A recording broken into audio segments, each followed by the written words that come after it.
राधे राधे। कैसे हैं आप सब? मैं अच्छी हूँ, आशा करती हूँ आप भी अच्छे होंगे। बुरे लोगों से दूर रहें, बुरा समय आपसे बहुत दूर रहें।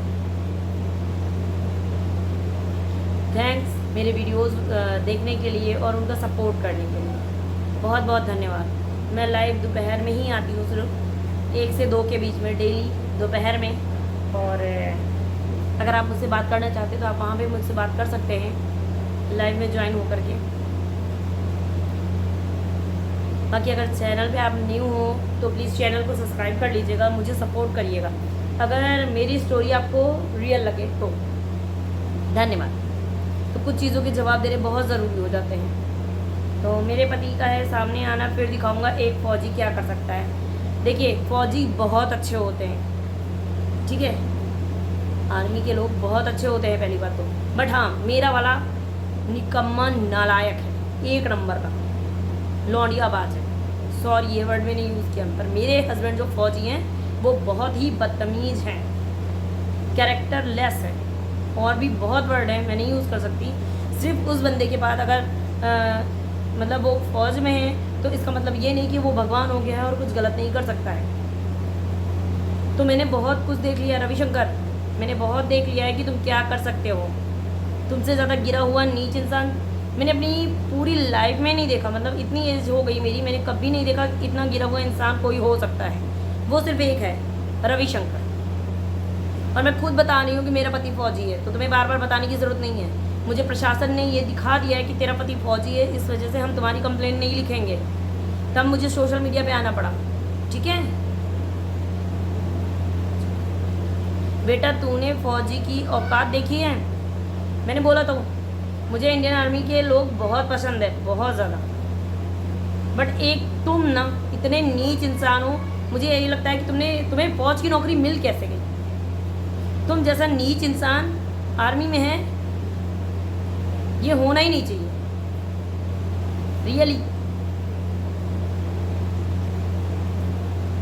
तो तुमको शर्म आनी चाहिए कि अगर तुम अपने आप को ये चीज़ मानते हो तो वर्दी की इज्जत रखो। बेशरम इंसान, बेहया।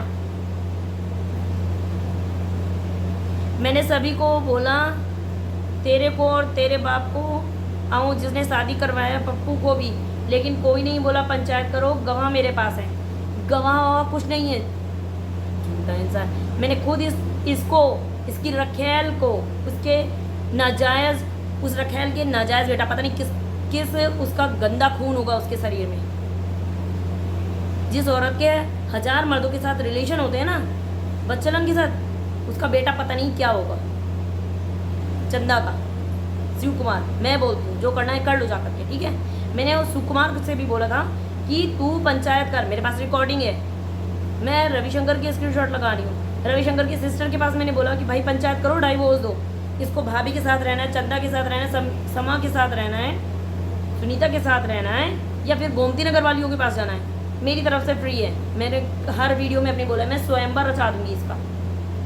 इतिहास में क्या पूरी दुनिया में फर्स्ट टाइम होगा कि एक फौजन अपने फौजी पति की शादी किसी और से करा रही है। नालायक इंसान। मैं स्क्रीनशॉट लगा रही हूँ, आप देख लीजिएगा, आप पढ़ लीजिएगा, आपको खुद एहसास हो जाएगा।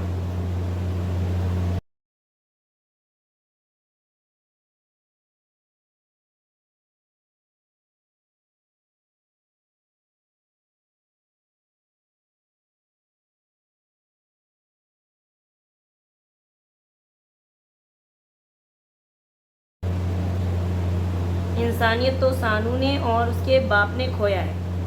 मैं इंसानियत दिखाऊं रविशंकर तुमको? अपनी प्रेग्नेंट वाइफ का रेप कराने के लिए तुमने अपने बहनोई को बुलाया, तब तुम में इंसानियत थी? या अपने खुद के बच्चे को तुमने मार दिया, तब तुम में इंसानियत थी? जब तुमने गर्दन काटने के लिए चक्कू उठाया, तब तो तुम में इंसानियत रही होगी, क्योंकि तुम फौजी हो। नहीं, जब तुमने अपने 14 साल के बेटे को सीने पे लात मारा था मारने के पर्पज से, तब तो तुम में बहुत इंसानियत रही होगी। तुमको शर्म आनी चाहिए अगर तुम आर्मी में होने का अपना नाम इस्तेमाल कर रहे हो तो, ठीक है, क्योंकि तुम उस लायक हो ही नहीं। फौजी जो होते हैं देश की सुरक्षा के लिए होते हैं। एक तुम हो नालायक इंसान जो खुद के बच्चे की जान लेना चाहते हो, तो तुम औरों की क्या रक्षा करोगे? जो खुद अपने खुद के खून का नहीं हुआ, आवारगी अय्याशी के लिए। गद्दार। और जिसको भी बुरी लगती है मेरी बात, मैं सिर्फ रविशंकर के लिए बोलती हूँ सारी चीज़ें, अपने पति रविशंकर, अपने बच्चे के बाप रविशंकर के लिए। वो है आर्मी में तो इसमें मेरी कोई गलती नहीं है, होना ही नहीं चाहिए उस बंदे को।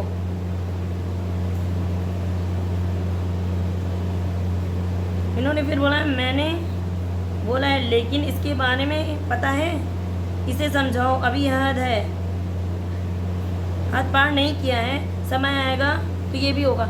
अभी क्या बचा है? लड़की लेके तुम होटल में जा रहे हो, चंदा को लेकर के तुम खेत में जा रहे हो, प्रकाश के टेबल पे जा रहे हो, चंदा समा के साथ, सुनीता के साथ तुम घर में रह रहे हो, तुम घर से भाग गए हो, तुमने घर में चोरी की है, अपनी बीवी पे जानलेवा हमला किया है, अपने ससुर को, अपने साले को जान से मारने की कोशिश की है, पैसे दे करके अपने दोस्तों से बीवी को गाली दिलवा रहे हो। अब राम प्रकाश को कालिया नाग बोलता है कि मैं तुम्हें सेटिंग बना के रख लूँगा। अबे मैं क्या ही बोलूँ, तुम्हारी औकात है? रखना है रविशंकर की बहनों को रख लो, तुम्हारे लेवल की मैच करती हैं। जो खुद की बीवी और खुद का बच्चा नहीं पाल पा रहा है वो दूसरे को कहता है मैं सेटिंग बना के रख लूँगा। वो बिकाऊ औरतें ना तुम्हारे घर में होती होंगी, हमारे यहाँ नहीं होती हैं। और हाँ, जो कहते हो ना ये करना वो करना, तुम साबित करना ये सुनीता देवी के अकाउंट में तुमने पैसे क्यों ट्रांसफ़र किए थे। जो खुद की बीवी बच्चों के अकाउंट में नहीं कर सकता है ना, तो दूसरे के अकाउंट में कोई तुम बहन नहीं मानते किसी को, ठीक है? इतनी औरतों के साथ सो करके दूसरे की बहन को तुम बहन मान रहे हो। मेरे पेज पे लिखा है बेवकूफ़। जो खुद के बच्चे की फीस नहीं सबमिट कर सकता है, खुद के बच्चे के दूध के लिए पंचायत कर रहा है, वो दूसरे की भाई मदद कर रहा है कि नहीं मैंने फलाने की बहन को पैसे दिए थे। क्यों दिए थे? जब खुद की बीवी और बच्चे का खर्चा तुम नहीं उठा रहे, दूसरे की बहन का कैसे तुम उठा सकते हो बिना किसी नाजायज रिश्ते के? हद पार हो गई है।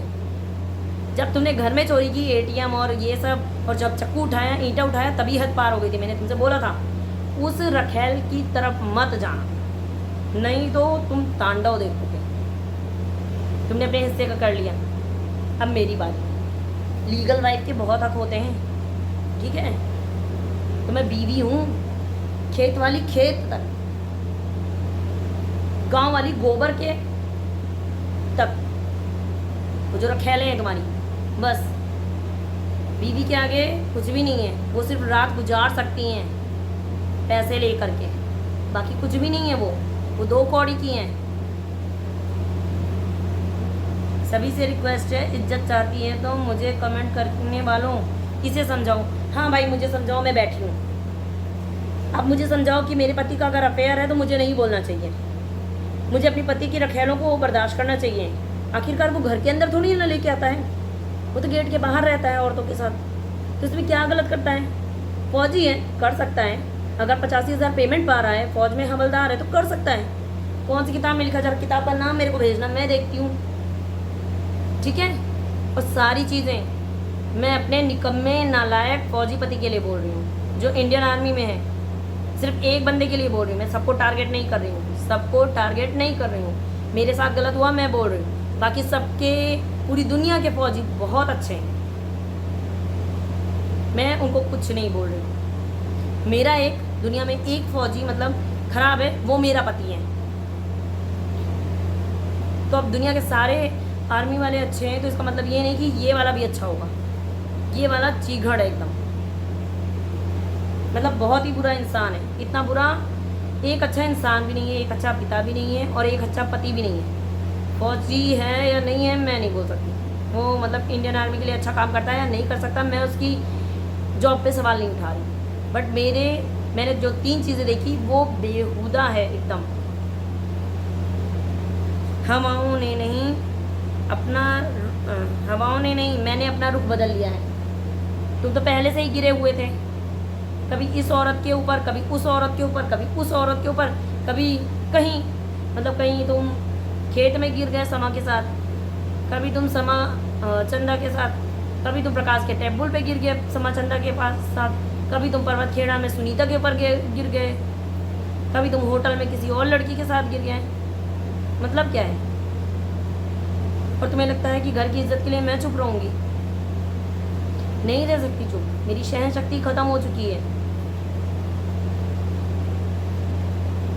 अब इससे ज़्यादा नहीं होगा।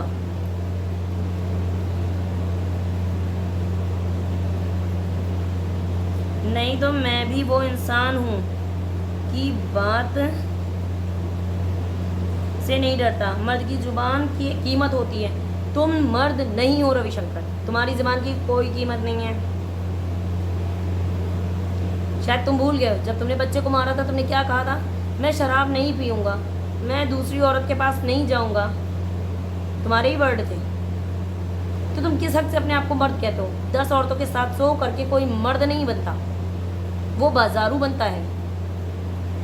तो बाजारू में और मर्द में बहुत अंतर होता है। मर्द एक अच्छा मर्द जो होता है ना, वो किसी औरत पे हाथ नहीं उठाता, वो दूसरी औरतों पे हाथ नहीं उठाता। अपनी वाइफ, अपनी बच्चे को तो छोड़ दीजिए। और अगर तुमको फौज में ये ट्रेनिंग दी गई है कि तुम दुश्मनों से लड़ो, तो तुम्हें उस ट्रेनिंग का ऐसा फ़ायदा तो बिल्कुल नहीं उठाना चाहिए कि तुम 14 साल के बच्चे पे जानलेवा हमला कर दो।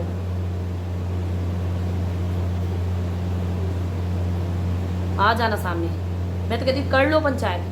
तुम कहोगे मैं शिव कुमार की रिकॉर्डिंग भी डाल दूंगी।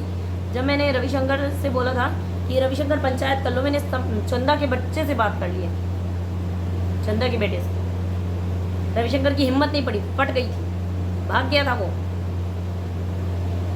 या तो रविशंकर पर्वतखेड़ा में रहते हैं, या तो कान्हा मुँह में दौड़ दौड़ के जाते हैं। पता नहीं कौन सी उनकी रिश्तेदारी हो रखी कान्हा मुँह में। और हाँ, जो और लोगों का नाम ले रहे हैं उनके घर में जाते हैं, पैरों पे रोते हैं भाई। वो